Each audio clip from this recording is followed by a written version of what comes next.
Liz, she, her. I identify as queer, gay, and masc. All right, what's the first thing that comes to mind when you hear the word money? Power, class, wealth. I think living in New York, there's a lot of like wealth disparity. It's just very stark, a lot of the contrast of like how much money influences your day-to-day life and, you know, For sure. your ability to navigate the city and just be comfortable.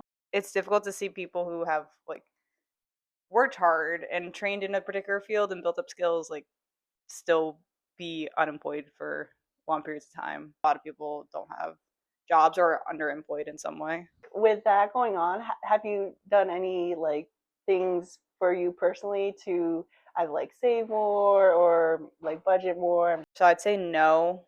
I'd say I try to like keep a pretty like heads down, like stay the course view on finances, like savings and all that. My like perspective is like over time everything grows. The market always grows. Like we're talking about like 10, 20, 30 years. And I'm not saving for like a year or two. I'm saving for like, you know, the first big thing I would save for probably is a home, and that's not going to be in closer than 5 or 7, probably maybe 10 years. Try not to let like the immediate impact of the current economy or market like scare me, but I think that's like a luxury that you can have if you have enough money to be stable and like not have to worry about the day to day.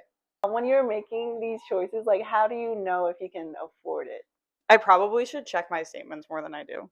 Yeah, I'm a little bit like, I don't know, I'm a little bit lax about it, but yeah, I don't say like I make like individual decisions like, can I afford this? I think I usually like look at something and I'm like, oh, this coat is like $200. That seems okay. It's not $10,000 like that, you know. It's like you get a sense for like what you can afford, and I think that's how I typically do it. How do you know who should pay for the first date? I think this is true for like straight people too. I'm kind of a believer in like if whoever asks the person out is the person that like that's an offer to pay. But I don't think it has to be that way, but that's kind of like a good rule. And if you are the person asking someone out, you should assume that you're gonna pay, and then like unless it's talked about, like don't be like, hey, you want to split? Yeah, I mean, let them bring it up. You know, that's the rule I would use. I think it applies to queers and straight people. So got it. Yeah. So if you're the one asking, you should be the one putting your card down. I think so. Yeah, you know, you get like 5 dates in, it's like who even offered anymore? Queer people do like go halvesies a lot. I got this one, you got that one. Like that's typically what I do. Like you just kind of like switch up. feel it out, and like, you know, you learn like each other's sort of comfort level for paying for certain things. How would you feel if you paid for the date, but then you learned your partner makes more, the person you're dating makes more than you? Did I ask to take them out? Like, are we talking like they're like a billionaire's like daughter or something? Like what are we talking about? Walk me through what you're thinking. Like, if they're a billionaire, how would that go? If they're, I mean, I wouldn't. I don't think I'd care that much. I think I'd be like, whatever. Like, I asked you out, I'll pay for it. The part of it's also like the gesture, you know. Yeah. If I were consistently paying for dates, it would eventually pop up in my mind like, okay, is this because I have the ability to pay for the date and like the other person just makes less money, or they're like in debt or something? Like that's okay, but like it would have to be a conversation at some point. For sure. And if I later found out that they were secretly like super rich, I'd be pissed. Okay, yeah, I'd be pissed.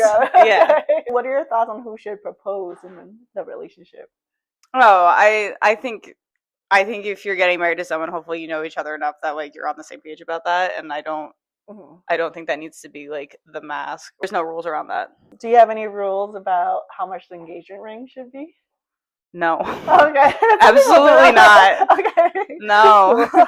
Like, is that important to the two of you as a couple or not? Like, you're cool with a silicone ring? Like, whatever. Who cares? Okay. Yeah. I love that.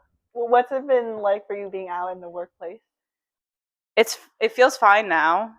I'd say like it was harder in my early 20s. I did not feel like I could be out at the place that I worked in my early 20s. I think a lot of my own personal stuff affected how I felt about being out in certain settings. I work in tech, so like I work with a lot of men. It's gotten better. I think the world has gotten better in that regard, and then also like I've grown up and I've become more confident and I don't care anymore. Yeah. Love that for you. Yeah. Well, cool. Thanks, Liz. I wish I could ask you these questions, Marley. I should share something. Yeah, I think the first interview should have been you. Give me this. Good. Thank you, Liz. Appreciate you.